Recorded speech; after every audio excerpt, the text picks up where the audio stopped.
Good evening, everyone. My name is Noah Jenkins, and I am the president of Vanderbilt's Young Americans for Freedom.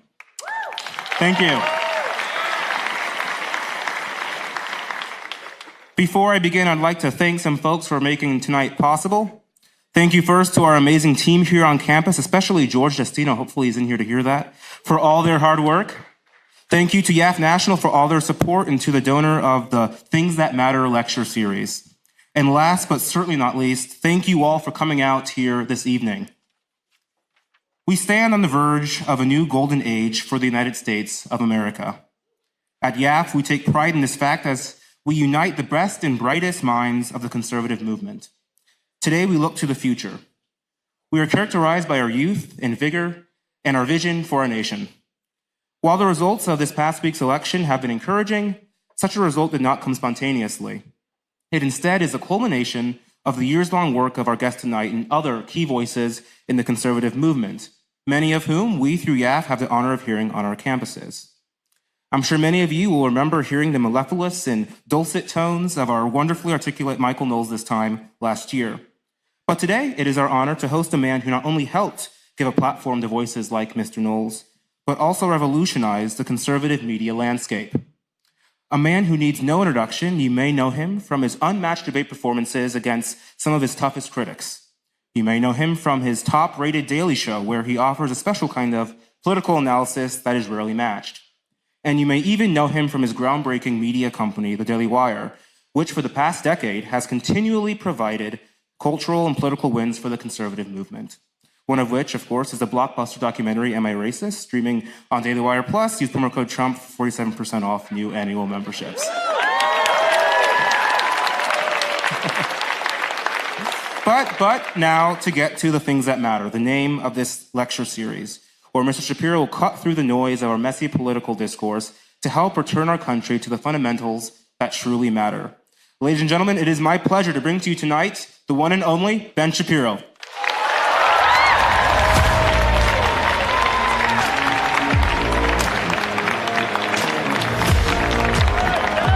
Hey, how's it going, everybody? How y'all doing? It's very kind of you. Thank you. Thanks so much.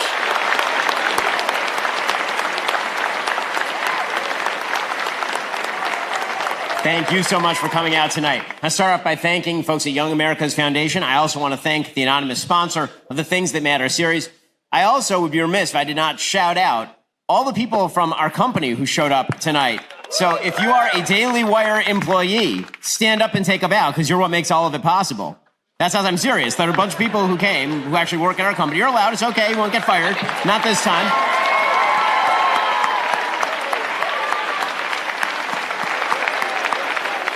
And a special shout out to my homeboys, my the co-CEOs of the Daily Wire, the people who actually do the daily work of running this massive, giant media empire that we've built. Jeremy Boring and Caleb Robinson are over here. Stand up, guys. You recognize, that's not black Jeremy, that's white Jeremy over there.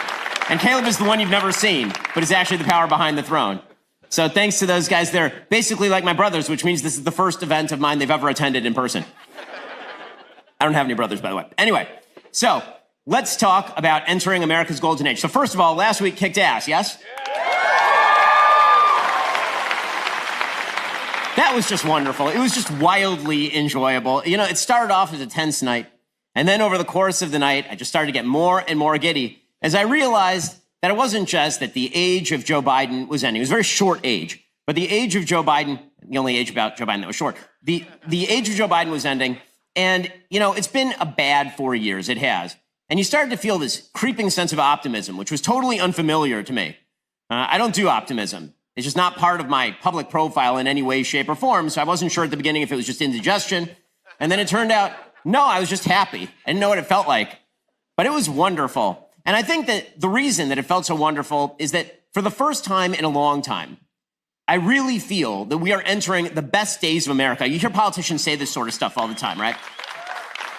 And the best of America is yet to come. And you think, well, is it though? Really?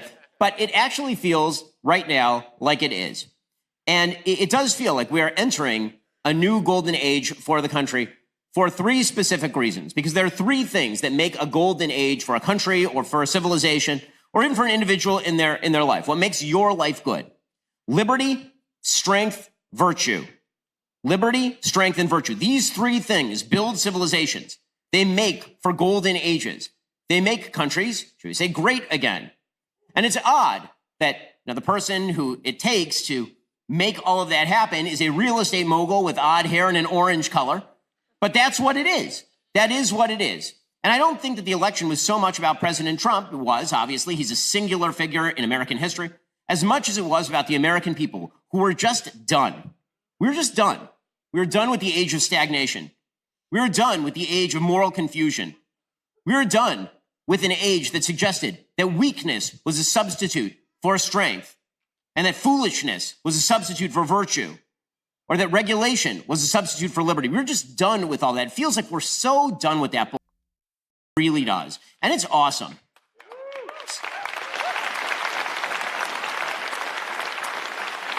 So let's talk a little bit about those three things: liberty, strength, and virtue. So first of all, liberty. It feels like we're entering an economic golden age, not just because the stock market immediately soared upon the election of President Trump, but because the reason the stock market soared is because there's a new sense of hope among America's business class, among workers, among everybody. Why? The reason is because that what creates economic power is, in fact, liberty. It is not subsidies. It is not regulation. It is liberty. It is economic freedom. The basis of all economic growth is property rights and liberty and innovation. It is those things. You put those things together, you get massive economic growth. And it works literally anywhere. You can actually just implant it anywhere around the globe. You can take a place that has no history of capitalism like South Korea and turn it into a boom town by simply adding property rights and liberty and innovation. You add those things, and suddenly one of the poorest places in the world becomes one of the most prosperous places in the world. And that's true in the United States as well. And we've been told the opposite. We've been told that property rights are a form of theft, right? This stupid Marxist idea that property rights are a way of essentially cramming your beliefs and your power down on somebody else. But the whole system of property rights is designed so that anyone can own property and that we can build property. And one of the things that I did during this election cycle is I went out and I campaigned with a number of Senate candidates. And it took me all over the country. And it was really fascinating. I went all the way up to northern Ohio with Senator Bernie Moreno. I went all the way down to the Rio Grande Valley, which is right on the border with Mexico, with Senator Ted Cruz. And the constituencies are totally different ethnically. You go up to northern Ohio, it's super white. You go all the way down to the Rio Grande Valley. The place we were in, that county, is 97% Hispanic. And what they wanted was the same exact thing. They wanted hope to build wealth for their future. That's the thing they wanted. They didn't want it handed to them. They didn't believe that a government check was a substitute for actual work. They didn't believe that the best they could hope for was sort of a basic standard of living provided by an overweening power at the top. What they believed is that if they were given the opportunity to succeed, they would. They had the self-confidence that it takes to succeed, because property rights have to be combined with the liberty to exercise those property rights. And that liberty means the liberty to risk it all, the liberty to succeed or fail. When we built our company, we literally started it in Jeremy Boring's pool house. It was a pool house. You can go back and look at our first episode. It's like me against a curtain with one camera. It looks absolutely awful. And we built a company that will do $230, $240, $250 million in revenue this year. Okay, that is something that everyone is capable of. Not in exactly the same way. We all have different hopes, aspirations, dreams, interests. But if you put your mind to it, if you work hard, if you make smart decisions, and if you get a little bit lucky, if you're willing to risk, you can make so much money. You can be so prosperous. You can be so wealthy. You can be so successful in this country. And that is still true. And anybody, right or left, who tells you different, who tells you you can't get ahead in the United States of America, is lying to you for political gain. It is that simple. It's just our job to make sure the politicians and the people who want to run your life don't get in the way. Because what does that allow for? It allows for innovation. Now, there's something that President Trump said during his victory speech that was kind of a throwaway line that everybody ignored, but it wasn't a throwaway line at all. He was talking about Elon Musk, who is just amazing. I mean, Elon Musk is unbelievable, right? I've had a chance to spend time with Elon. He is a different cat, that is for sure. What I always say about Elon personally is whenever you speak with Elon, it's sort of like watching an alien coming to analyze the human species. That's how he talks to you. He talks to you and you can see him sort of breaking you apart down into your constituent components and trying to figure out why you work so weird, right? But that weird brain, Elon's strange brain, creates things like giant 22-story rockets that can then be captured by enormous chopsticks from the air. And it's unbelievable. I mean, it's amazing. This human being is responsible for not only the most successful space company on Earth, but also the most successful car company, electric car company on Earth, and also runs the most successful social media company on Earth. That's an amazing thing. So anyway, Donald Trump calls out Elon Musk in the crowd, and he says, we have to do. Elon, you're a star. We have to protect our geniuses. Right? And everybody kind of laughs, protect our geniuses. That's really important. That's really important. Liberty means we have to let geniuses be geniuses. In fact, we should help geniuses achieve their very best. I have a sort of test that I use when I'm determining whether somebody is smart or whether somebody is a moron. It's a pretty good test.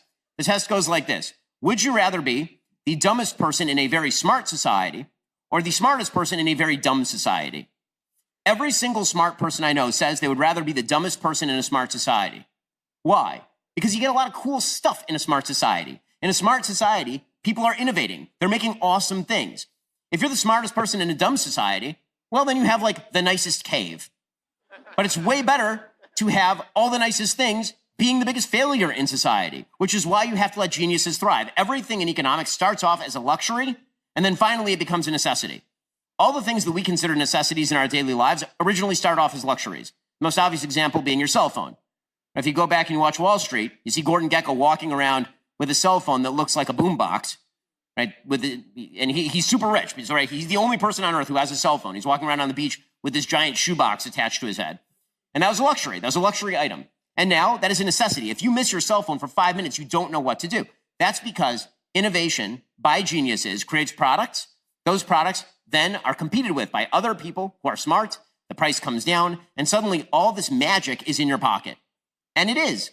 We're such an ungrateful society that we look at the things we have and we think, oh my God, I can't believe it's so bad. Are you kidding me? If you dropped a person from the year 1900 just on Earth today, they would literally think they were in an alien civilization. You can go on a piece of machinery in your pocket, hit a couple of buttons, or just talk to it, and a product will arrive at your door inside of a day that you were looking for, sourced from 25 different countries. It's insane. That's the power of innovation, and that's what's being unlocked right now. We should be excited about that. Innovation should be exciting. Business, entrepreneurship, this stuff should be exciting to us, and it is exciting, and that's why you see the market soaring. So liberty. Second, strength. So we've lived in an era where people apologize for the strength of the United States. Let me just say something about the strength of the United States. The world only has freedom and prosperity because of the United States of America. Only. Okay, it is the threat of military force or the use of military force by the United States of America that keeps the world free, safe, and prosperous. It is simply that. That's all. There is no one else. Okay, if the United States disappeared tomorrow, the world would decay into darkness almost overnight. Everyone knows this. They're not willing to say it because it's uncomfortable. But that's why it's very, very important that America continue to kick ass. If America ever stops doing that, the world will become a significantly worse place. American power is not bad. American power is wonderful. In fact, it is one of the great things that has happened in the history of humanity. American strength is fantastic. Now, that doesn't mean that we have to intervene everywhere around the globe.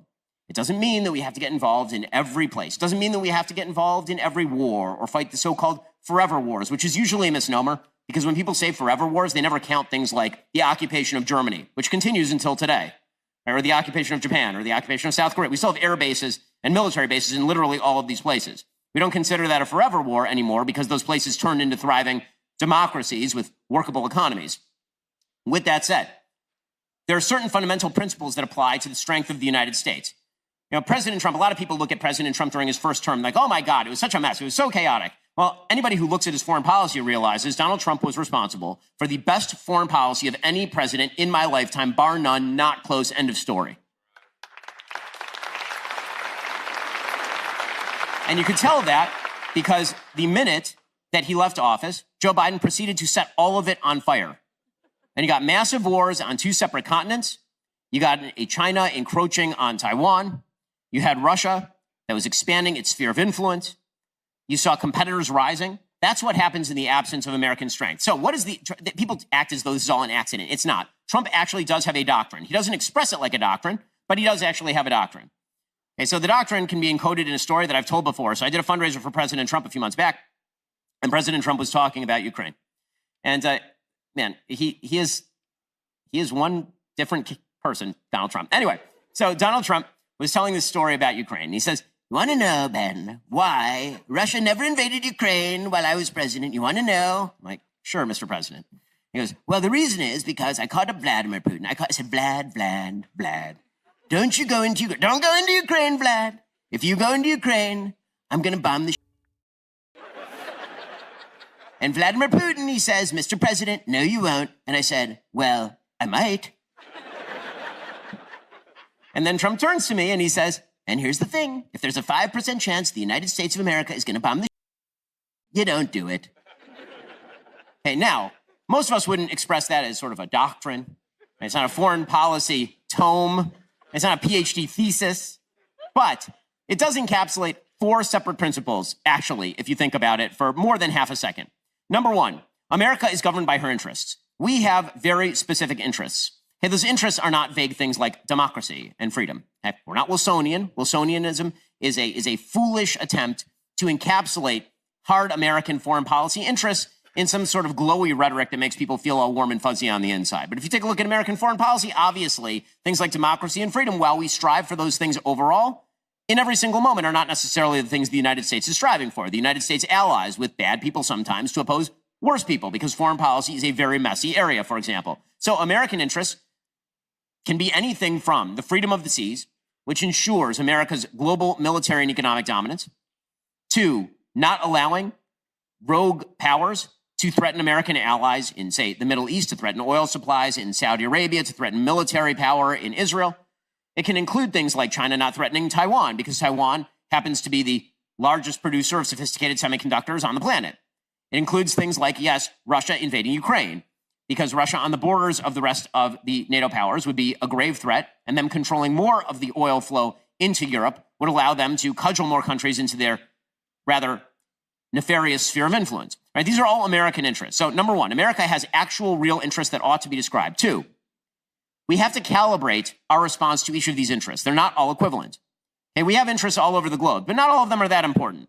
Right? Perhaps we're interested in whether a small country in South Africa turns slightly more democratic, but we're not going to invest tons of resources there if it doesn't really matter very much to American citizens. American citizens come first. American interests come first. And so we have to calibrate our sacrifice and the things we're willing to do to our actual interests in these places, which makes perfect sense because all resources are scarce. Our money is scarce, our materiel is scarce, and most of all, the blood of our American men and women who stand in the breach. That is the scarcest and most precious thing of all. And so if you're going to expend that stuff, you better have to have a damn good reason to do it. Okay, so that is point number 2. We have American interests, and 2, you calibrate the means to the actual size of the interest. 3, if you're going to go, you use every means at your disposal to achieve your interests. You don't fail. So that means if you're going to contain Iran, you use maximum pressure to contain Iran, and you allow your allies to smack them so hard upside the head they don't do it again. Right? If you are going to go to war, then you'd say exactly as our, I hope, soon-to-be Secretary of Defense Pete Hegseth has said, if you have to go to war, you make the war short and brutal.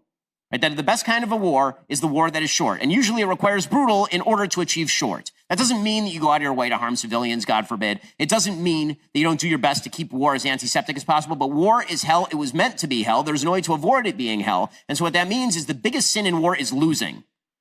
If you're going to go, you go hard, and you go hard until it's over. And you don't stop until it's over. And finally, the final principle is you let everyone know the first 3 principles. You let everyone know this. Right? Because most wars start not by mistake, but because of miscalculation of relative power. Virtually all war begins because one side mistakenly believes it can defeat the other side or do significant damage to the other side. So if you make clear things like, if you cross this red line, it's not a bluff. I will punch you so hard in the face that you will not get up.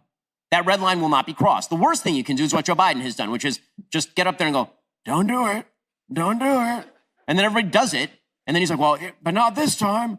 Don't do it. Well, it turns out nobody believes you. The credible threat of use of force is the basis for all solid foreign policy. And if you express all of that, then you barely ever have to use military force. It turns out the best dissuader to the use of military force by your enemies is their knowledge that they will get absolutely wrecked if they try it. FAFO is a fantastic foreign policy. Strength. Okay, finally, virtue. You want a thriving golden age in America? You actually do need a restoration of actual virtue. That means people acting like responsible human beings with actual real roles and duties in the world. So we've all been brought up to believe that the thing that's important is for us to feel a sense in every moment of personal enjoyment.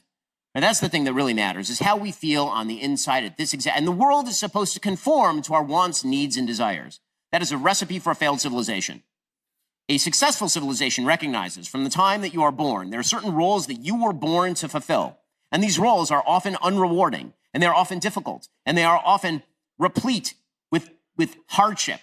And you have to do them anyway. And when you do those things, this is what makes you a virtuous person. This is what makes you a good, worthwhile person. I've said many times before that if you want to see what's meaningful to people in life, the best place to go to determine what's meaningful in life, go to a cemetery and read the headstones. It never says, felt a sense of personal satisfaction on the headstones, right? Really had feelings that were justified by the world, right? You don't see pronouns on headstones. Okay, what you do see on headstones are roles. You see things like father, mother, beloved sister, beloved husband, beloved wife, right? Those are the things that matter in life. They will always matter in life. They will never stop mattering in life. Virtue is built into those roles, which means that a virtuous civilization raises its daughters to be wives and mothers and raises its sons to be fathers and husbands. This is not controversial. It should not be controversial. If it is controversial, it's because you're doing it wrong. Okay, the most important thing in life to me is not what I do for a living, it is what I do for my family. It is me as a husband to my wife and a father to our 4 children.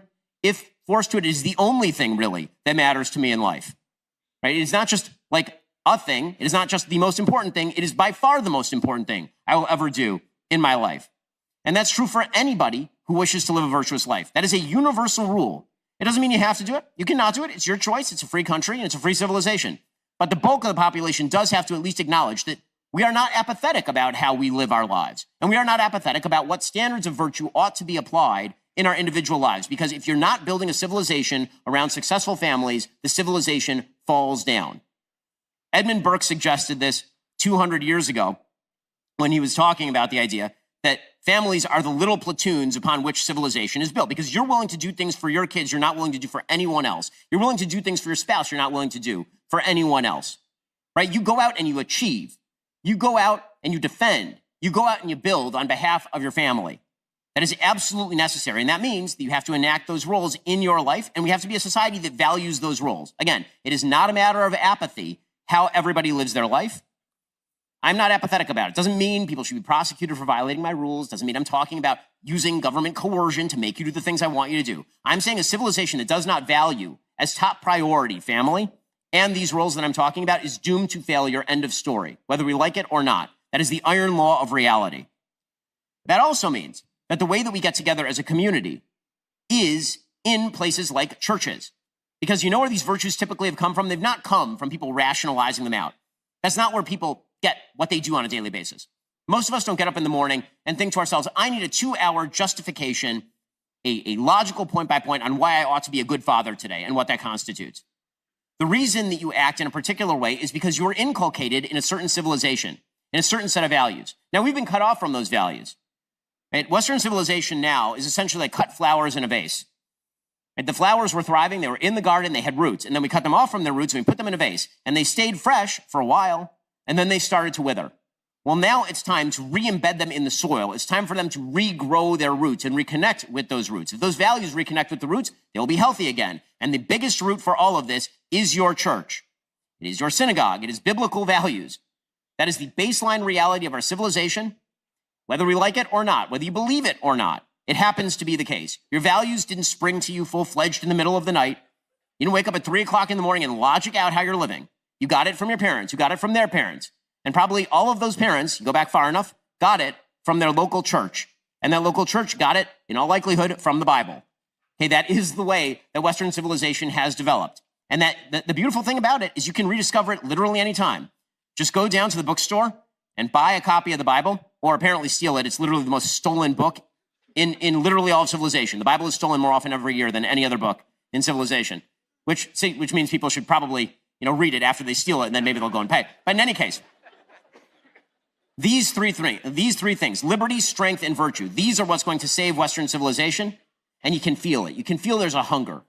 Because for a long time, we were told that we didn't need any of these things. Liberty could be outsourced to a government that cared about you, that was empathetic toward you, that felt you. Strength could be outsourced to others. You didn't have to go out and achieve. You didn't have to have an army that was going to defend.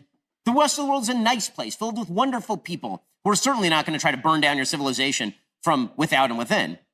We were told that you could abandon virtue in favor of whatever floated your boat, whatever you felt like. And you know what we ended up with? We ended up with emptiness. We ended up with stagnation in the economy. We ended up with a chaotic foreign policy with nefarious powers on the march. And we ended up with an emptiness inside of us, a God-shaped hole that none of this was going to fill. Well, that era is over. It's time for something new. I can feel it. I think a lot of people can feel it. I think it's why the election went the way that the election went last week. And I only hope that it's the beginning, because if it is, the golden age is upon us and we're all going to get to enjoy it together. Thanks so much. Happy to take your questions.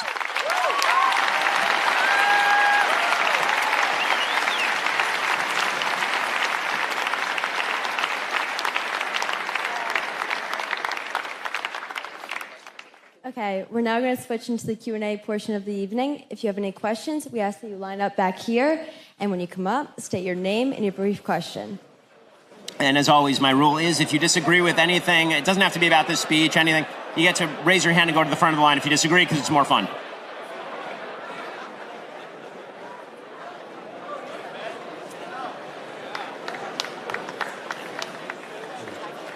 Mr. Shapiro, thank you for coming to Vanderbilt tonight. Thank you very much. Thank you for what you've done for the conservative movement. My question is regarding the collapsing birth rates in the West. What do you see as a solution to that, both culturally and economically, maybe even outside of the church as our society gets more and more atheistic over time? Thank you. Okay, so there have been a lot of attempts, and this is sort of an area of controversy inside the conservative movement, is this idea that you can sort of jog people into having more babies through economic benefits. I'm fine with that. I mean, if we want to try that as a method, I'm totally fine with that on the state or local level, for example. They've tried it in Hungary. They've been able to artificially boost the birth rate slightly. They've been saying things like, if you have 4 kids, then you now have no income tax, which sounds, by the way, amazing to me. I have 4 kids. I would love not to pay my income tax. That sounds unbelievable. Would that incentivize me to have another kid? Probably not. Okay, the real reason that, I mean, maybe we will anyway, but it's not going to be because of that. You know, the real reason that people have kids, typically speaking, is not because they can afford it. And maybe that is the case now on the margins. The reality is that the places, well, if you want to see where people are having kids, you actually can look where people are having kids. And the answer is, who's having kids in the United States? Who has above replacement rates of fertility? Religious Catholics, religious Protestants, religious Jews, religious Muslims, religious Mormons, right? That's like almost the complete list in the United States. You may notice the word religious before each of those descriptors. Okay, so the reality is people have kids because the first commandment in the Bible is in Hebrew, pru orvu, that you should be fruitful and multiply. The reason people used to have, because there were all sorts of economic incentives back in 1600 to have kids, right? You had a bunch of kids so they could work your farm, and you needed some insurance. So if like you had 9 and 3 of them died, you still had 6 who could work the farm, then maybe some of them would get a dowry and you'd be able to live out your retirement with one of your kids. And then, thanks to the welfare state and increasing survival rates for children, the incentive structure economically went down to have tons and tons of kids. And so you had to have another reason to have kids. And it turns out the only people who apparently had a real reason to have kids were people who felt a religious obligation to have kids. I do not think you're going to restore birth rates in the West unless you have that. Now, this doesn't mean that everybody who is having lots of kids has to be religious. So I'll take the only case of a Western country that has above replacement rates of fertility right now. There's only one, literally on earth. It's Israel. Okay, in Israel, they have above replacement rates of fertility. Even in places like Tel Aviv. Tel Aviv, for those who don't know, is a very secular area of Israel. It basically has the value system of San Francisco. It's very much to the left. But because everybody in Israel has 4 kids, everybody in Tel Aviv has 3. There's a sort of social acceptability that's built in. And it means that the community really parents. If you're ever in a park in Israel, it's very, I mean, first of all, Israelis are very loud and they're very rude. I mean, they're wonderful. I love them. But they're very loud and very rude. And one of the things they will do is if there's a kid on the playground who's acting like a jerk, somebody else who's not you will actually discipline your kids. There's just an entire value system built around the raising of kids. You see this in certain places in America, too, where you have above replacement rates. If you create a culture in which having kids is not just seen as sort of like, oh, I have my 2, and they're going to be my little model children on Instagram. You have to embrace the mess. You have to embrace the suck. Anybody who has lots of kids knows it's really, really, really hard. It's hard. Kids are difficult. And they're also really rewarding. Sometimes the difficulty outweighs the rewarding. You still have to do it. And I think that only in the presence of a higher value system does that happen. I don't think signing a check alone can do it. Again, I'm not against it, but signing a check alone ain't going to fix it. Thank you very much.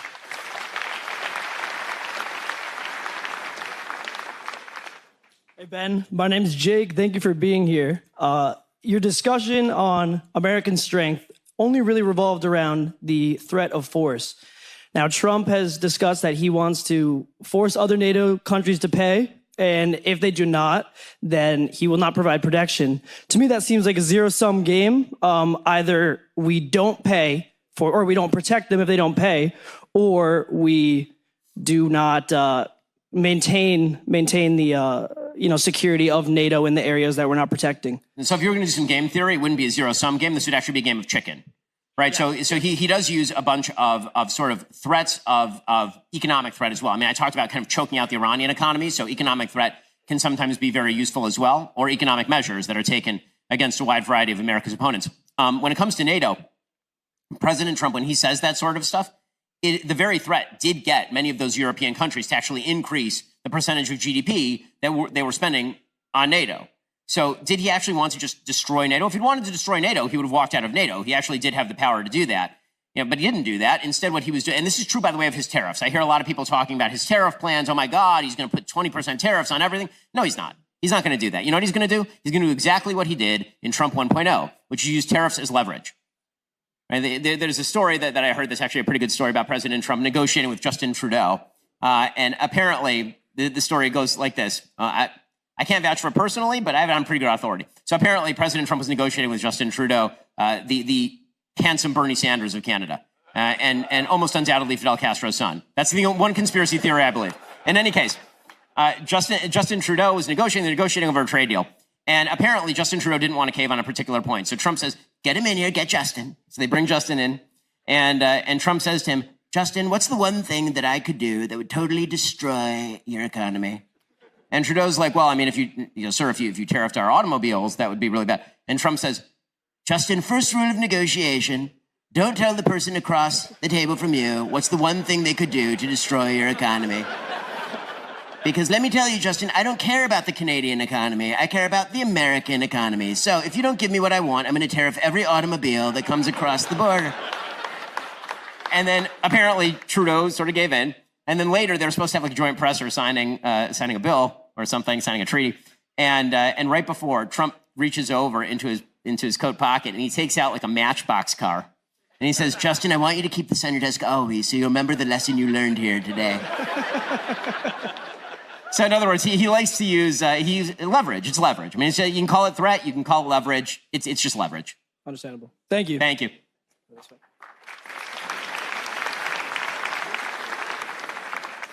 My name is Andy. I'd like to ask a question. First of all, thank you for coming here to share your views. We all appreciate your time.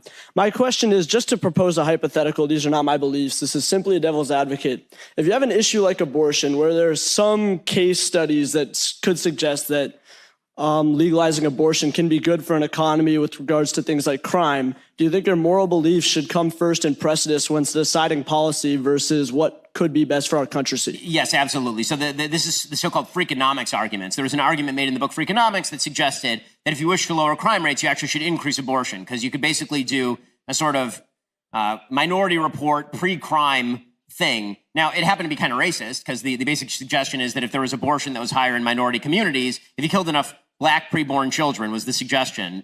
I mean, this is actually in Freakonomics, that this would essentially, lower the crime rates. Well, that's evil. Okay, forget about utilitarian or not. It's evil. It turns out a lot of things are utilitarian, right? If you kill all the disabled, probably that helps your economy. Also, that makes you a Nazi, like an actual, honest to God, horrific human being Nazi who should get the death penalty. So, are we supposed to make decisions about efficacy on the basis of doing things that are evil?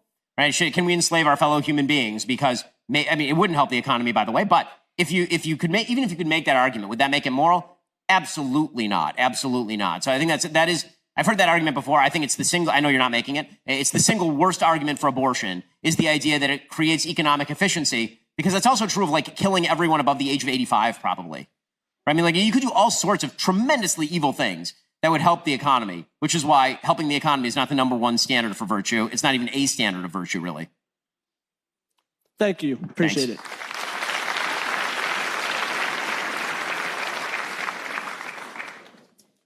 Hi, thank you for coming to our campus. My name is Megan.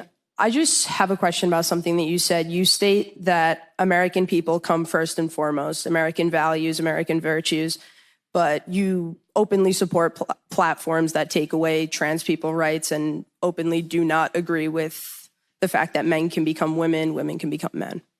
So number one, that's not taking away anyone's rights. That's a recognition of reality. And also, 2 + 2 = 4 is not a reversal of anybody's rights.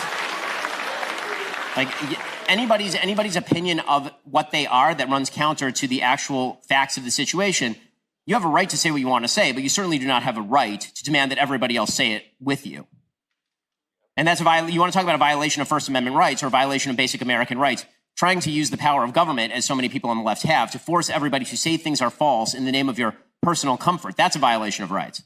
But to force people to do something for your own personal comfort doesn't infringe the same amount of rights? What am I forcing you to do? Or anybody else who's trans?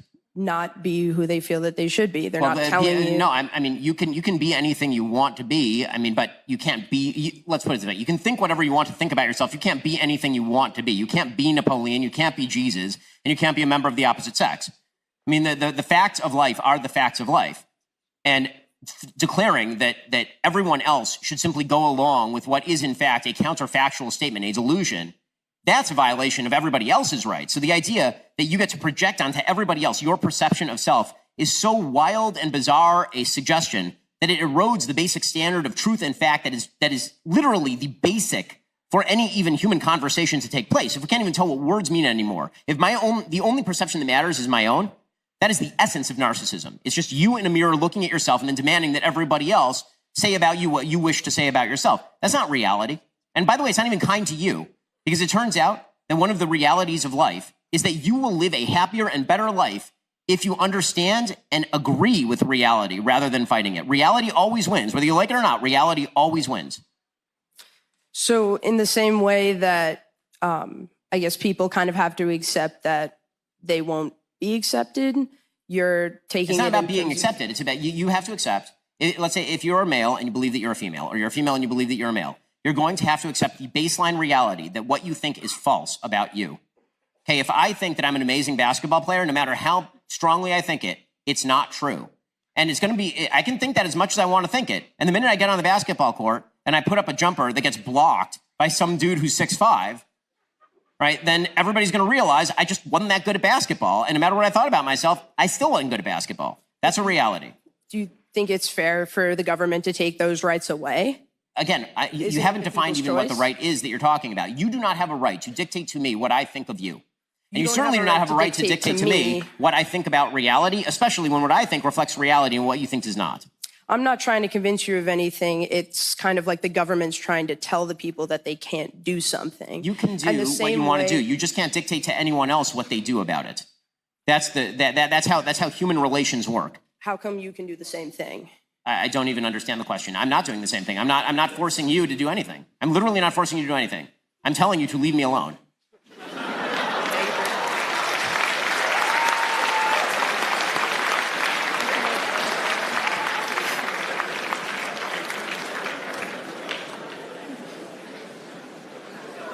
Damn.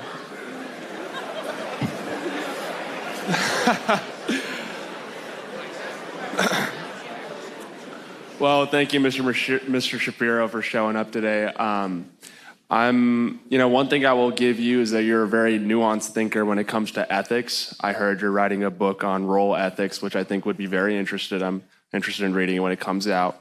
However, at the end there, I was a little disappointed with the lack of nuance with your claim that somehow ethics has to stem from Christian values. So I'm going to ask you, can ethics exist without Christian values? And then add another question. Yes, it certainly can. When I say that, no, what I said is that the basis of Western civilization happens to be Christian values. Okay. That is true, right? That's a historical fact.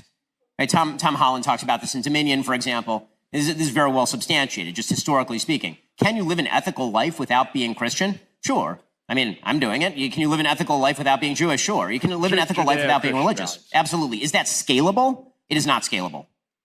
What do you mean by scalable? I mean that it works for people individually. It does not work. It does not work at scale. Religion tends to be the only thing that works at scale in instilling values. Okay, and then my final follow-up. Can ethics exist without religion? again, ethics can exist independent of religion, although, again, I think that it lacks a logical basis in the sense that at least religion says this thing is right because there is a body that there's a thing that created you, the world, and ethics that you owe an allegiance to. The problem with ethics as sort of derived in godless fashion is that you can make an argument, and I may agree with it, about what's ethical and what's not, but there's no way to actually bridge, I mean, this is the David Hume observation, there's no way to bridge the gap from is to ought, from the random facts of the world to how you ought to act in any particular way. It doesn't mandate that you do the thing. I may agree you should do the thing, but it doesn't actually mandate you do the thing, as opposed to religion, which says you do the thing because God told you to do the thing. I take back my critique. All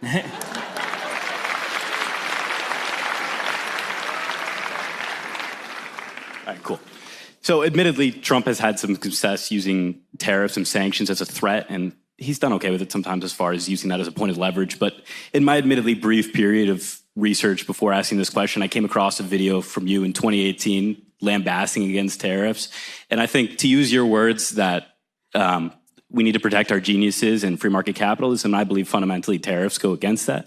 So do you think that Trump will actually implement tariffs, and how would you evaluate his proposed plan? Okay, so there are only two. I agree generally. I don't like tariffs. Okay, as a general rule, I think that tariffs are not, in fact, enriching to the economy that they supposedly protect. They generally tend to create over-fat industries that are then uncompetitive when you remove the tariffs, and they tax all the rest of the population on behalf of the protected industry that is being, essentially protected by the tariffs.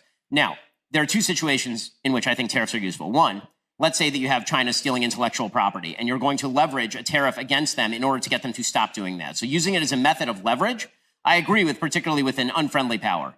And second, there might actually be industries that are so vitally necessary for military readiness, for example, that even if they are economically uncompetitive, you can't offshore them. Because if you offshore them, that would create a significant gap in your supply chain. So, for example, you need to be able to create the steel at home or within close range that allows you to build the tanks and the ships and the things that you actually need to build, right? So what you might do is protect a domestic infant industry in the United States to build all of that stuff up because you don't want to be reliant on a supply chain that can be severed pretty quickly by an American opponent. So basically, to protect security and to use as leverage against nations that are not playing by the rules. Those are the two purposes of tariffs. Otherwise, as a general rule, I don't like tariffs, and I think that they are bad for economics. Yeah, I agree with you. But just based upon an intellectual standpoint, I don't have any data to back this up, admittedly. But I think we do have the readiness as far as military preparedness and defense in terms of being self-sustaining. So actually an enormous amount, believe it or not, an enormous amount of the inputs, particularly in the tech sector, for even the American military, are still made in China, which is actually a major, major problem. So Biden did do the CHIPS Act, right? No, not so. They're trying to ramp up the chips, like chip manufacturing facilities in the United States through the CHIPS Act. I think that the easier way to do that would be to protect Taiwan, right? The vast majority of, again, the sophisticated semiconductors, the microchips that we're reliant upon are made in Taiwan. 92% of all sophisticated semiconductors on planet Earth are manufactured by TSMC in Taiwan. I'm not sure how fast we can ramp it up here or whether we're going to be able to quickly enough because TSMC keeps advancing. We're advancing too, and we're not quite keeping up with them, even if we start off from the beginning. But yeah, there are serious gaps in our supply chain for sure. All right. Thanks. Thank you. Hi, my name is Ezra. Thank you for coming here. Elon makes more than half of his cars in China, and Chinese consumers buy almost as many Teslas as Americans. And Elon is very close to many top Chinese officials. Do you think this would influence the new Trump administration when it comes to its capabilities on realizing its promises on China when it comes to tariffs, Taiwan, etc.? No, I mean, I think that there could theoretically be a conflict there, obviously, between Elon and Trump if they disagree on what China policy ought to look like because of the Tesla's interest in China. I think that Trump is quite properly extremely skeptical of China as a rising opposing power. I think that has become increasingly under Trump. This is one of the few bipartisan things that has actually happened under Trump. Both Democrats and Republicans have started to realize the rising threat of China. So, again, if it comes down to, I think it's a simplification because I'm not sure exactly what the sort of Tesla Musk policy would be on China in terms of the American government policy. But if that comes to a conflict between taking a harsher stance on China that is more pro-Trump or taking an easier stance on China that's more pro-Musk, I will always take the harder stance on China, which I think is a nefarious power in the world, steals American IP at an exorbitant rate, funds all of its building with debt, and then proceeds to leverage it down on 1 billion people and keep an enormous number of those people essentially locked in a country they would prefer to escape. I I mean, when we talk about, help our geniuses, one of the things China does is they literally revoke travel visas for an enormous number of high IQ people because they're afraid of brain drain. And they should be afraid of brain drain because if you're a really smart, capable person, do you really want to stay in a place where, if you cross the regime, you end up in a camp somewhere, which happens on the regular over there? Well, in that regard, do you think it's a mistake for Trump to take Elon's money and his supports because, it seems like no, getting his support I don't. from And the reason I don't is because all politics is coalitional. It would be a mistake if Trump would then accede to bad policy requests from Musk. That's not quite the same thing as having a confluence of interests that overlap sufficiently to, in a binary system, allow Trump to become president. If Trump then starts to, I would say, subsume his own priorities in favor of priorities that are wrong, then that would be a problem. All right, thank you. Thank you.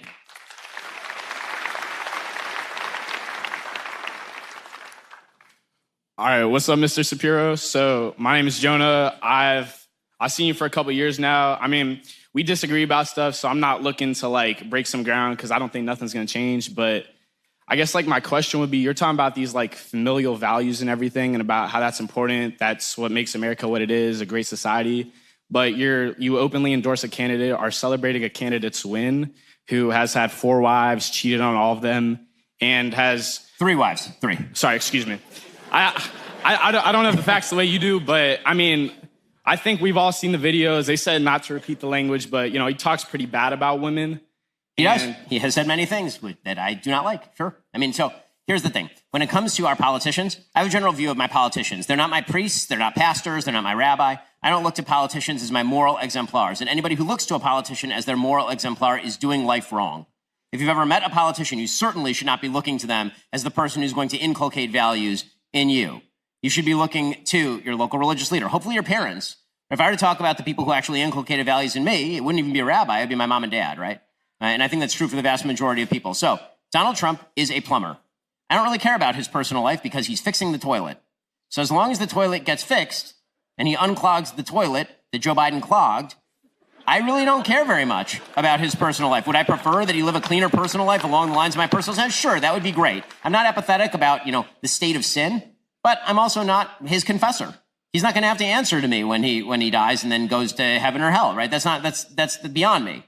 The one thing I want from him is to do the things I want him to do because I'm paying his salary, the salary that he's not taking, but I voted for him. I supported his campaign. He is my servant in Washington. It is not the other way around. That's how public service works. And so do I care that much about his personal life? Am I going to worry about Melania and her feelings? I mean, that's between them. I don't look at, by the way, this is true of all celebrities. I've never looked at a celebrity couple and they break up or they're having trouble. Oh my God, what does this mean for my marriage? Oh no, I can't believe that Kirsten Stewart and Robert Pattinson never made it. What does this mean? You mean, J-Lo and Ben Affleck, if those two lovebirds can't make it happen, what does it mean? None of this matters to me at all. I don't care at all. That's not what I want from them. I want them to make nice faces on screen in plot-filled movies, and I want Donald Trump to fix the toilet. Okay, well, can I follow that up? Can I follow that up? Hi, thank you again for being here, Mr. Shapiro. My name is Anvesha, and so my question that I have for you is, how do you dispel the fear that the country is getting more divided, and with the recent election results, we might see the rise of extreme ideology and related behaviors with that? So I think that one of the amazing things about this election is actually, I think you're seeing some of the reverse. Meaning that because Trump won, and because he won so stunningly, meaning he won outsized shares of minorities particularly, he won 47% of Hispanics, which is amazing. It's the highest percentage of Hispanics in modern history. He won, I think, 23% of black men. He won in particularly religious Jewish areas. In religious Jewish areas, he won almost 100% of the vote. In heavily Jewish areas, he was winning somewhere between 40 and 50% of the vote, like New York, New Jersey, Pennsylvania, Michigan. Because he won with this really diverse coalition, I think it's causing the left particularly to step off the ledge maybe and think about whether they wish to keep doubling down on identity politics. Like, you're not seeing the sort of resistance insanity you saw in early 2017, late 2016. You're not seeing millions of people in the streets like, oh my God. You're not seeing the pussy hats and the people screaming at the moon. And honestly, I wish they would do more of it because it's great content for my show, but they're really not doing it as much. And I think the reason for that is because once you realize that the reason you lost is because you were crazy, maybe you should stop being so crazy. And the thing about Trump And the thing about his campaign this time, the thing that nobody mentioned, I mean, I mentioned it because, I'm really good at my job, but the thing that nobody else mentioned about this election is that Donald Trump ran as a moderate in this election. He ran as an actual honest-to-God moderate. On the issue of abortion, he said the federal government is not involved in the issue of abortion. I'm going to veto national legislation on abortion, right? When it came to same-sex marriage, he took it completely out of the Republican platform, right? Much of this is stuff that I politically may disagree with on like a principled level. He did it because he was running he actually occupied the center of the political square because the Democrats had abandoned it. So they now have a choice. They can either go even crazier, right? Can then follow Joy Reid and AOC down the rabbit hole, or they can, kind of be clubbed back into sanity, and we could actually have maybe two parties that are not crazy, which would be awesome. I would love that. Thank you.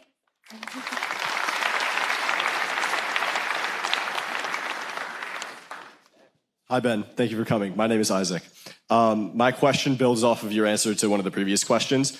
You were talking about how in previous Western society and in societies that are currently having above replacement rate birth rates, you described them as virtuous, and you described them or talked about how they have religion woven into the fabric of their society. Given that constitutionally the United States is not allowed to establish a state religion, do you have a vision for a realistic way that the government could push society more towards the virtuous direction that you were describing? Absolutely. So the number one way that they could do that is universal school vouchers at the state level. Literally the number one way to do that. Okay, because the reality is that if you want to build social fabric, if you want to build churches, that doesn't happen top down. It's not the president of the United States who makes religious policy. That stuff tends to happen bottom up, which is why the founders actually built the system the way that they did. Right? The First Amendment originally, by the way, only applied to the federal government. It literally says Congress shall make no law abridging freedom of speech, freedom of the press, freedom of religion, right? The reason that it says that, or establishing religion, the reason that the Constitution is written that way is because many of the states at the founding actually did have established religions. And then many of the states took that up and they said, we're not going to establish religion either. But the idea of like local communities really valuing religion highly is a wonderful thing. So in the state of Florida, we have universal school vouchers. And it's radically increased the number of people who are going to religious school because it turns out the public schools are not nearly as good in many cases as the religious schools, and parents would prefer to opt out of schools that are run by NEA principals that want to trans the kids and not teach reading, and they would prefer to send their kids to the local parochial school. That's a really good thing. So, I mean, that would be like, if I could pick number one thing to do, universal school vouchers in every state would be the number one thing that I would do. That is a very, very quick beginning. Also, presumably, you'd actually want to talk about what sort of social benefits are provided by community versus what social benefits are provided at the federal level. I do think that one of the things that's happened over the course of the last 60 to 80 years in American history is the substitution of things like federal welfare benefits in favor of the sort of earned benefits you get in a community. So in my local Jewish community, which is very tight-knit, if somebody loses their job, everyone in the community immediately leaps into action. We start a meal train, we make sure everybody's fed, and then we all start looking as fast as we can for, can we get a job for this person? The beautiful thing about that is that the person who lost the job knows that everybody is working on their behalf, and they feel they owe it to the community to actually go work. They don't want to take the other person's dime because they know them. Right? That person has a face and a family, and they're sacrificing for them. And that ethos used to really prevail in the United States. You can see it in the movie Cinderella Man. You remember the scene where Russell Crowe, right, he actually takes welfare dollars, and then after he makes it big as a boxer, he walks back to the welfare office, and he actually takes a wad, and he puts it down on the desk. Right? Nobody would ever think of doing that anymore because now that's owed to us by the disembodied and faceless federal government. Well, the people who are paying those taxes have faces or haven't been born yet. Okay, but in a local community, you know that. So when the federal government substituted itself for churches, people dropped out of churches because the economic benefit wasn't there. The problem was a check doesn't cut it. Okay, when you're part of a local community, you do this, there's also skin in the game. If you want to be part of the community, you have to look after my kids. You have to make sure that you're living a particular lifestyle. All of that is the stuff that builds fabric of community, and government has crowded it out. Thank you.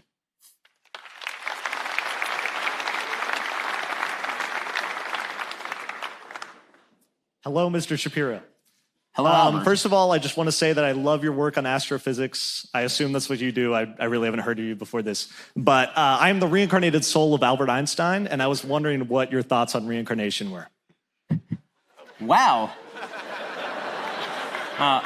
So first of all, I hope that you get to work, Albert, on something more useful than being at a lecture and asking my thoughts on reincarnation. I actually have a new theory coming out. It's the theory of relativity 2. It's also known as the theory of rebirth, also known as the theory of relatives. It's all about reincarnation. I was actually hoping you could get the word out to Donald Trump that I have this coming out, and so he can help me, spread the word and get the message out. it'll be first priority. Fantastic. My thoughts on reincarnation. I'm generally not a believer in reincarnation. By the way, even in Judaism, there are some theories about reincarnation and all this kind of stuff. It's just not my bag. I'm not big on it. I think you get one go around, and that's pretty much it. So, do your best. Fantastic. Thank you. Thanks.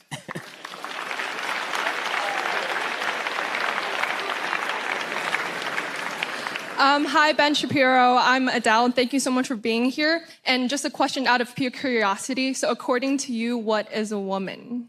What is a woman? A woman is a biological human female, which means a large zygote-producing part of the species, okay? So if you're actually going to define this in technical biological terms, then you have small fertility-producing cells, right? You have small cell gametes, which would be sperm, or you produce large ova, right? You produce eggs, right? You're either an egg-producing part of the species or you're a sperm-producing part of the species. This is what typically defines, not just in humans, but in literally all mammalian species, the difference between male and female. Everything else is secondary. Okay, all the secondary sexual characteristics are secondary sexual characteristics. Now, that correlates almost all the time with the SRY gene, right? Which is on one of the which is on all the chromosomes actually, but it's on the chromosomes. The SRY gene can sometimes get crossed over and intersex people, but that's the expression of the SRY gene is usually materialized in whether you are a small or large reproductive cell producing creature. And that is the technical biological definition of female.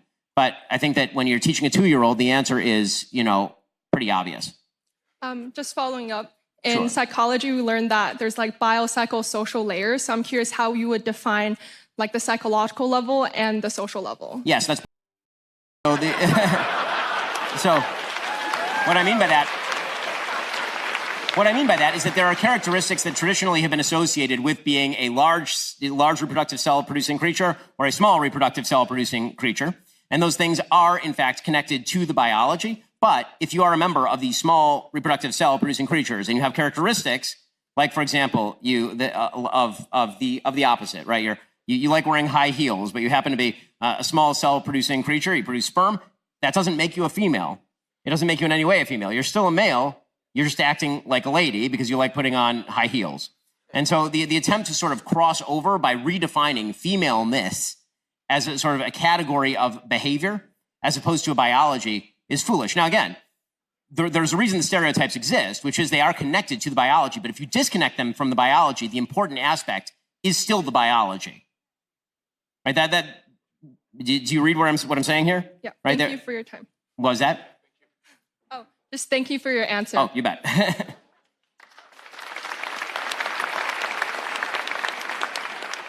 Hey, Mr. Shapiro, it's an honor to have you here.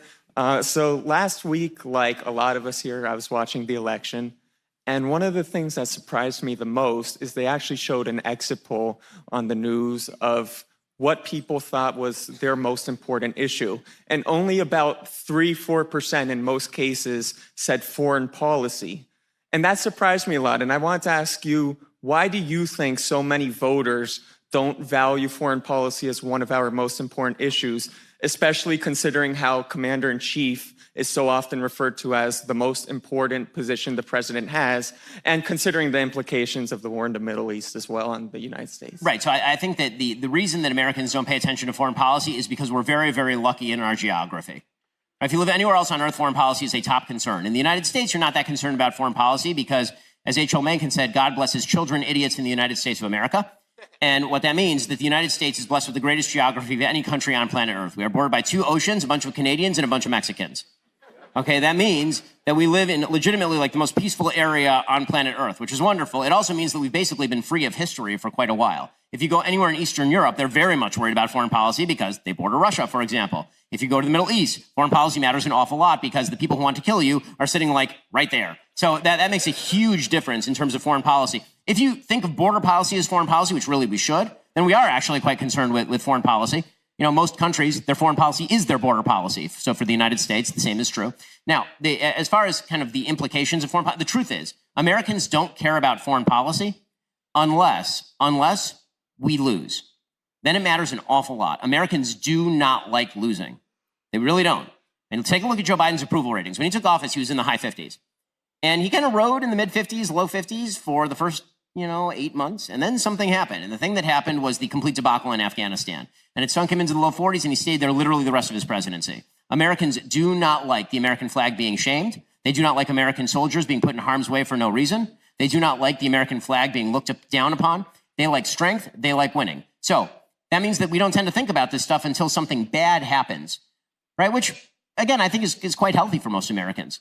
However, it does mean that when it comes to foreign policy, actual leadership is required, because one of the problems with foreign policy is that good foreign policy looks difficult and hard. And also, good foreign policy is a series of preventing counterfactuals. So to take a perfect example, right now, everybody, I think rightly so, if we all had time machines, we'd go back and be like, okay, no war in Iraq, right? Okay, well, the counterfactual is, let's say that the war on terror happens, and we create TSA, and we do war in Afghanistan, we do war in Iraq, and there are no major terror attacks on American soil like 9/11 for 20 years.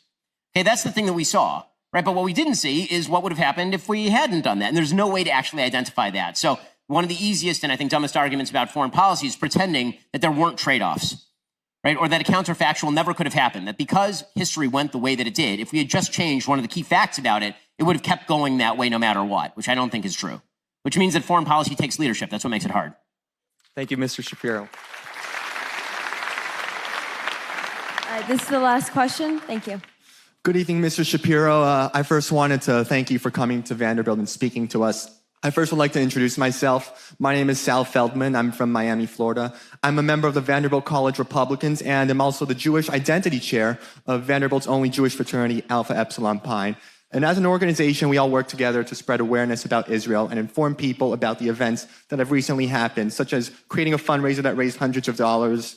And I also organized for Brain-Gins with my rabbi, Shlomo Rothstein, shout out to the Vandy Chabad, as a way to get brothers to relax and chat about Judaism.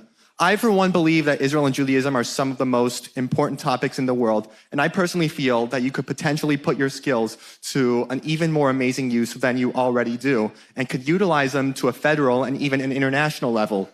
My question is, would you ever accept a position on President Trump's cabinet, or would you ever consider running for office, whether it be in Congress or even the White House in the future? I personally feel that a lot of good can come from that, especially for the state of Israel. You would have my vote. Also, could I get a selfie after? I don't know what the rules on selfies are. I'm perfectly willing to do that. I don't know what the security rules on selfies are. As far as President Trump's cabinet, I have not been offered, nor would I accept, if offered, a position in President Trump's cabinet, mainly because, again, that's not my job. I think there are plenty of people who are really great at doing these sorts of jobs. I can't think of a position in President Trump's cabinet that I would be like the best at. Mm-hmm. Frankly, I think that many of the picks that he's made already, many, not necessarily all, but I think many of the picks, like a huge number of them, are really, really terrific. I agree. And so, would I be better SecDef than Pete Hegseth? Absolutely not. Am I going to be a better Sec State than like Marco Rubio? I don't think so. Am I going to be a better NSA than Mike Waltz? He's picking some really, really good people. And so I think that the fact that we have a giant audience that we've built up at Daily Wire and people who listen to our stuff on all sides of the aisle, I think is really important work outside the government. As far as ever running for office, look, I think that the rule in the Constitution is now that you have to be at least 78 years old to run for president of the United States. I'm currently 40, so I have 38 years to think about it. Jimmy Carter, 28. I appreciate it. Thank you. Thank you. All righty.